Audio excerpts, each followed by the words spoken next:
In this video, I will be showing how to use the Nevi 3. First, we'll start with the visual clue. If you put it in approximately, the handle will come out of the mouth, and this is showing the incorrect working in as the handle will point towards the back of the mouth. So you want to start with your modified pen grasp with the fulcrum, starting with the most posterior tooth, working to the distal surface, across the facial, into the mesial contact, and you'll get in the get ready zone,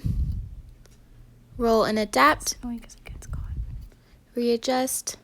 distal facial line angle, across the facial, into the mesial, same thing, going into the distal contact, rolling and adapting to where it's 70 to 80 degree angle at all times, across the facial, into the mesial contact.